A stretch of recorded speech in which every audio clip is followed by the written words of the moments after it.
Right, I think this is recording. So we're going to have a look at how to make a single object using Photoshop. So if I just open up Photoshop, you've used it plenty before because you've been developing graphics in your previous unit. So hopefully you already know how to use Photoshop. What we need to get right here is the size and the saving of it so we can use it now again. So the size of your object will depend on the size of the grid you've made. In the practice game, we made it 64 by 64. So if you wanted to take up one square on your grid, and that is the size, you're going to need to make it 64 pixels by 64 pixels, like that.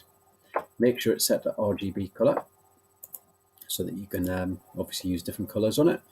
And then we're going to click OK unless you want to give it a name, which would actually make sense. So I'll just call this character OK. Now you might decide you want your character to take up 2 squares or something like that, in which case it would be 128 by 128. You need to make that call.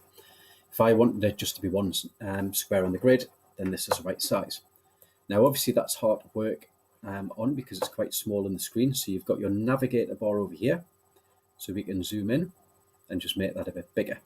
Obviously that's now in at 500%, so in the game it will be that size at 100. I kind of get 100, but you know what I mean. But for the sake of drawing it, we'll make it a bit bigger because it makes it easier to work.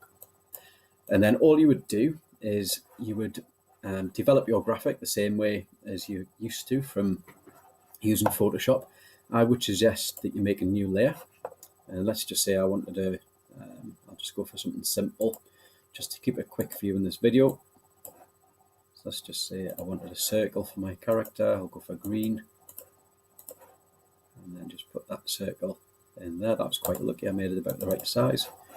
I've used the pen tool though, so that's not very good. Remember, you've got the history tool here, so you can always go to history if you do something you don't like, and you can kind of go back in time there. So I'm going to choose the pencil tool, make that bigger,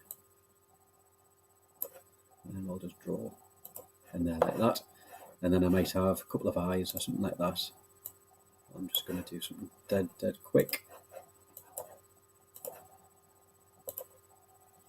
Couple of eyes, and then I can't resist. Let's put the eyeballs in.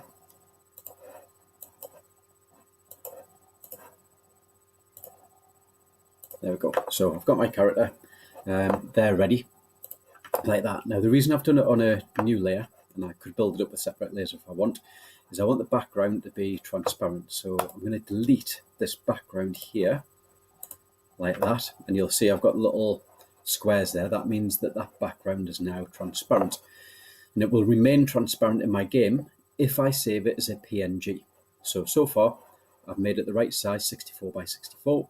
I've drawn my graphic, I've deleted the layer, and now I'm going to go to save as, and I'm going to make sure to choose PNG. It's already called character, so that's fine. I'm going to save it, just click OK to whatever comes up. And that is now saved and ready to put in my game. And when I put it in, it will have that transparent background. So it's just a little circle bobbing around in my game. Okay, so that's how you would use Photoshop to produce some sort of character or graphic. Stop the video.